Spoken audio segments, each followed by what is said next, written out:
The publication of Jane Eyre in 1847 heralded a new direction in prose fiction, featuring a complex female protagonist. Charlotte Brontë, like her sisters, wrote under a pseudonym to explore the issues of class and status within Victorian society. Told through a first-person narrative, her novel was an immediate success. The many attempts to bring Jane Eyre to life through film, television, and stage adaptations reflect the ongoing relevance of the novel.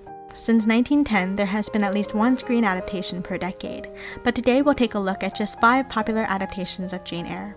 This is Jane Eyre by the book.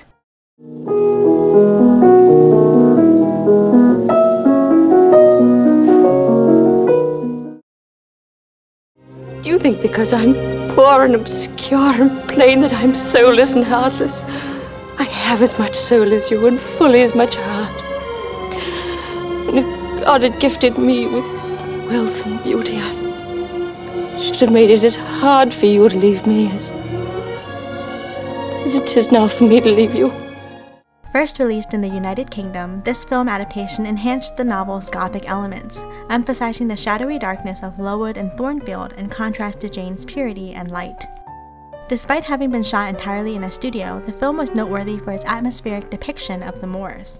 Based on a radio adaptation of the novel, the film focused on the romantic high points of the book, and less on Jane's developing sense of self.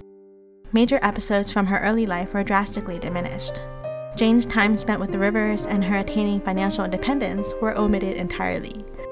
The character of St. John becomes Dr. Rivers, a kindly physician who looks out for Jane. Dreaming again, Jane? Oh, Dr. Rivers! I know somebody who's going to be late for inspection. Not this time. I'll beat you there. The last quarter of the book is reduced into Jane's reconciliation with her dying aunt, and of course the final scene with Rochester. Orson Welles not only helped produce the film, but also starred as the tortured Byronic hero. Jane.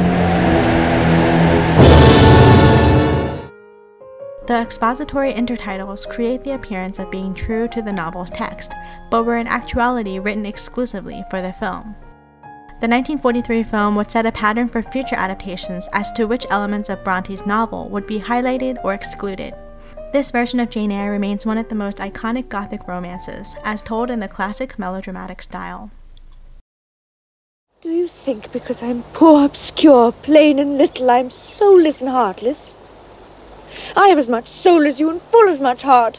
And if God had blessed me with some beauty and much wealth, I would have made it as hard for you to leave me now as it is for me to leave you.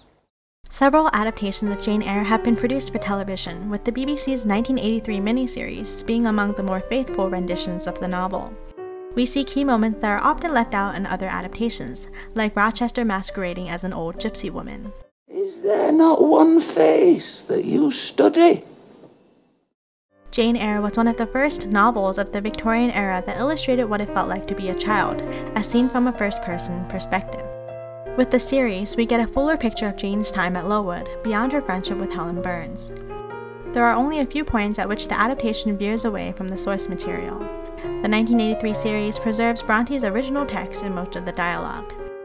Because of its 5.5-hour running time, there was also ample opportunity to explore Jane's experiences after leaving Thornfield, and to further develop Jane and Rochester's slow-burning relationship. I may be poor and plain, but I'm not without feelings. It's not the house, but the life I lived here. I was not trampled on. I was not excluded. I was treated as an equal. The 1996 feature film adaptation is initially characterized by a sense of misery, as it emphasizes Jane's harsh childhood years. Although conditions at the school do improve in the novel, the film hones in on the scenes of physical and psychological suffering. In this version, Jane feels guilty for leaving Miss Temple at Lowood, which is completely different than what happens in the book. But I believe it is God's will I'm here. I cannot leave.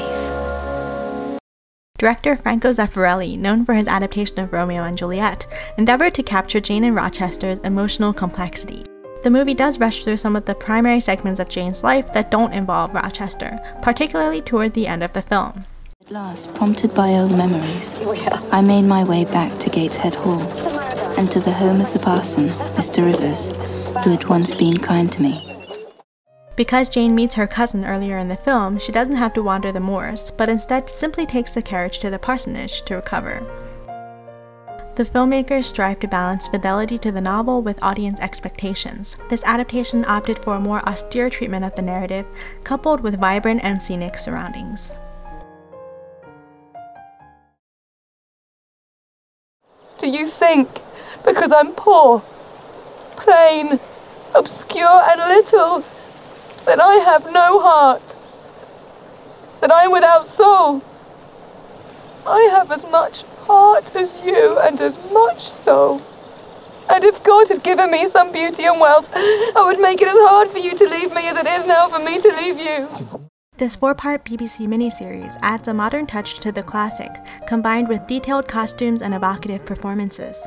The series opens by providing a glimpse into young Jane's inner world, but devotes less time overall to her childhood. It condenses the years spent at Gateshead and Lowood within the first 15 minutes. Several characters and episodes are left out completely. Instead, additional scenes were created to underscore the romantic chemistry between Jane and Rochester.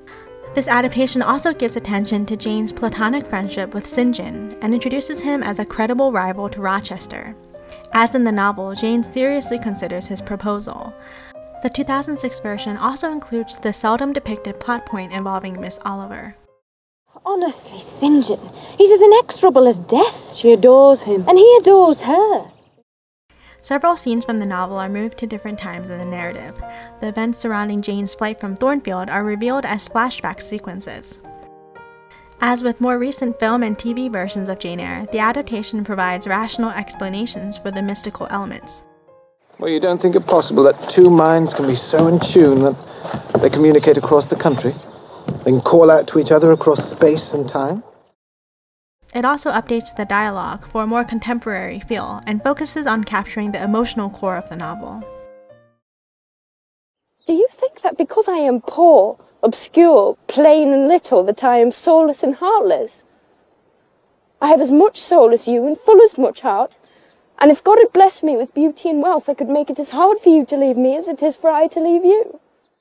This adaptation takes a different approach by starting off with Jane leaving Thornfield. This resolves the issue of introducing new characters more than halfway through the film. The new structure presents the bulk of the story in flashback, switching from Jane's past to her current situation with the Rivers. The reordering of events allow for the two relationships to develop in parallel, while keeping the flow of the story intact. Without a voiceover or intertitles, Jane has to convey her inner monologues through gestures, looks, and inflections. Inevitably, the film must sacrifice nuances in character by heightening the intensity of their emotions.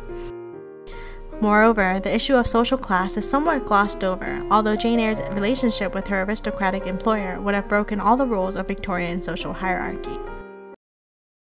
Good night then, sir. You will leave me then? The film strives to capture the feeling and content of the novel as a whole, including the Gothic elements, the connection between the protagonists, and the viewpoint of the story from Jane's perspective. Jane Eyre continues to confound expectations over a century after its publication. In this multifaceted Bildungsroman, Jane goes on a journey of personal discovery and overcomes adversity to find happiness and self-respect.